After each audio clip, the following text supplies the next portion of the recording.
y hay que explicarles el problema de la etapa 1, que es la evidencia, y les voy a explicar sobre 3 problemas. El problema número 1 es si un objeto tiene un peso de 0.0294 newtons, hay que determinar la densidad de sus dimensiones son las siguientes.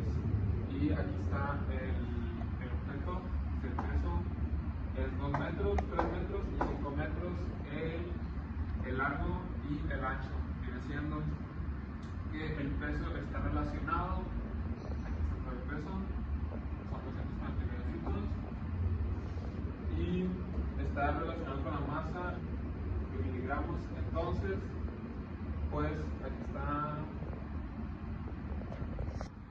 Y seguimos aquí con que es que el peso no es lo mismo que la masa. El peso depende de la gravedad, por eso se mide en newtons. Mientras que la masa es la cantidad de materia que tiene el objeto, se mide en kilogramos.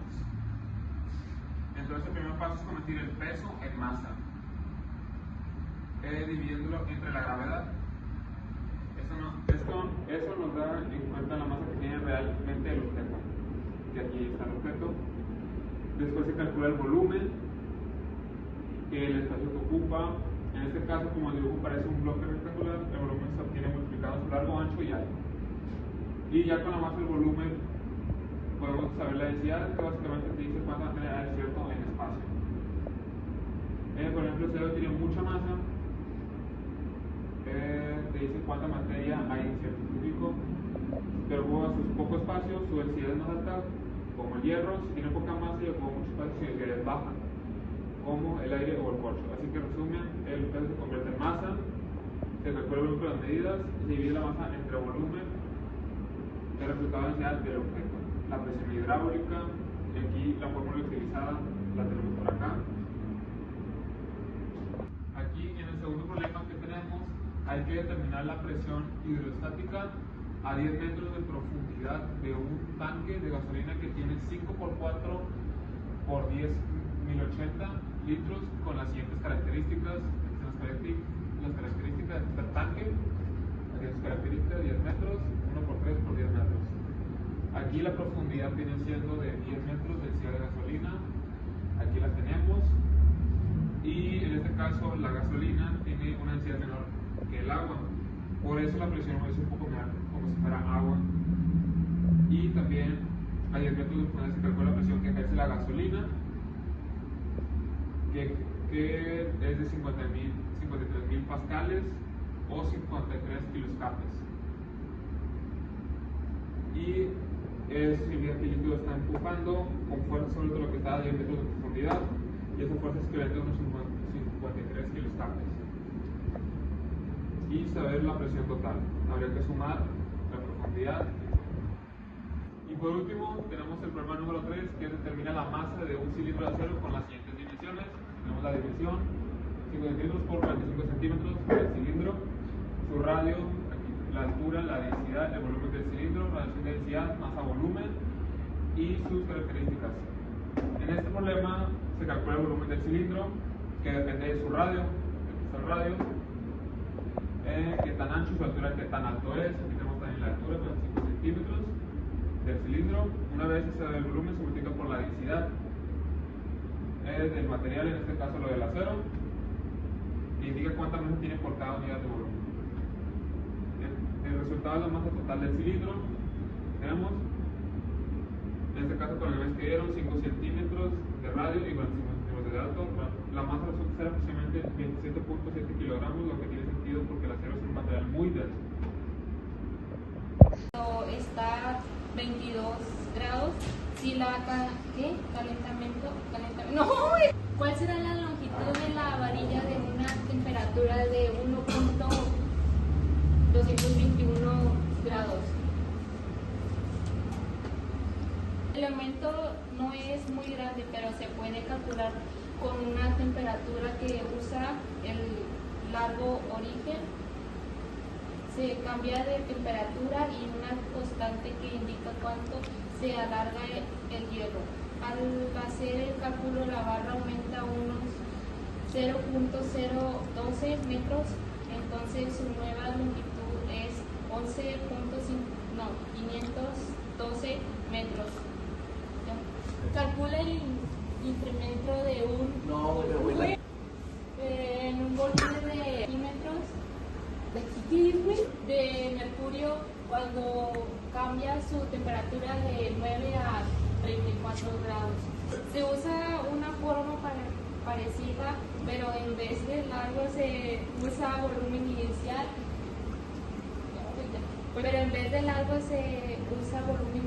Y un número que indica cuánto se dilata un líquido. Después del cambio de temperatura de 300 grados más, el volumen de mercurio sube a 0.648 centímetros. Calcula el valor total de transmisión a 5.83 por 10 a la 14 grados, que parte de una temperatura inicial de menos 93 F y hasta alcanzar los 900 grados. Aquí se requiere saber cuánta energía o calor se necesita para convertir el hielo a vapor. El hielo empieza a menos 7 grados, termina como vapor a 116 grados. Bueno, para eso hay 5 pasos para cambiar el estado y la temperatura. Calentar el hielo de menos 7 grados a 0 grados. Derretir el hielo a paso de sólido o líquido. Calentar el agua de 0 grados a 100 grados. Dividir el agua a paso de líquido a vapor. Calentar el vapor de 100 grados a 116 grados. Calcula la cantidad de calor total se necesita transformar el hielo que se concuerda a menos 7 grados hasta vapor de agua de 116 grados. Hielo 17 grados, hielo agua de 14 grados, agua de 0, agua a vapor a 100 grados, a 115 grados total. Mi nombre es Christopher y voy a explicar los problemas de la etapa 3. El 1. Calcula la velocidad cinética de un protón que presenta una diferencia de potencial de 220 voltios. Un protón se somete a una diferencia de potencial de 222 voltios y que queremos su velocidad después de atravesar esa diferencia. Pues los datos que usamos es la carga del protón, que vale 162,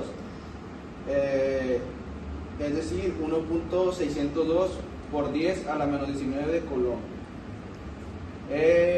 La masa del protón vale aproximadamente 1.67 por 10 menos 27 kilogramos. Y su diferencia de potencial es de 220 voltios. El cálculo en palabras y números de energía es ganada por el protón que se multiplica del protón de los 220 voltios.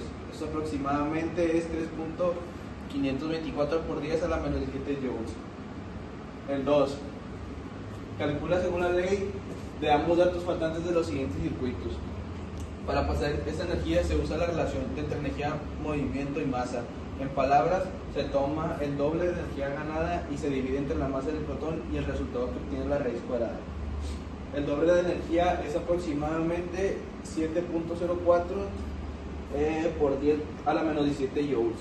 Al dividir ese número entre la masa del protón, se obtiene cerca de un valor de 4.214 por 10 a la 10,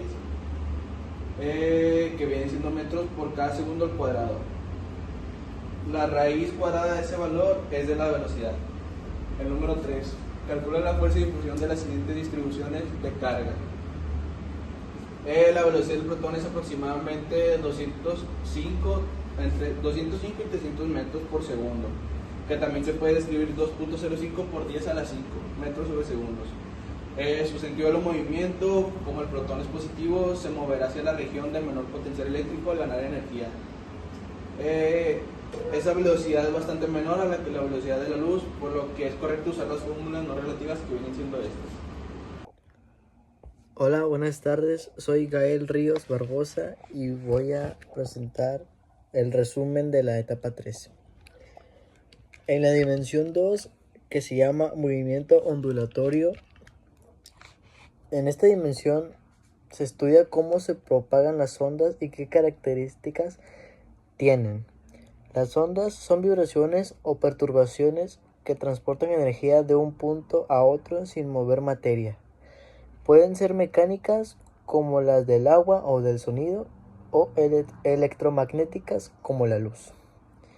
Se analizan prioridades como amplitud, que se hace como una A, altura de la onda relacionada con la energía, frecuencia, que es igual al número de oscilaciones por segundo, se mide en hercios, longitud de la onda, distancia entre dos crestas o dos bailes consecutivos, velocidad, que significa rapidez con la que la onda se propaga.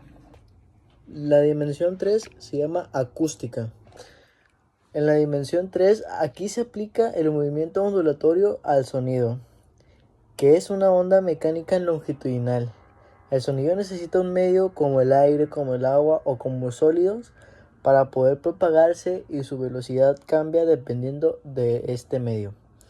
Por ejemplo, en el aire la velocidad es de 343 metros entre segundos.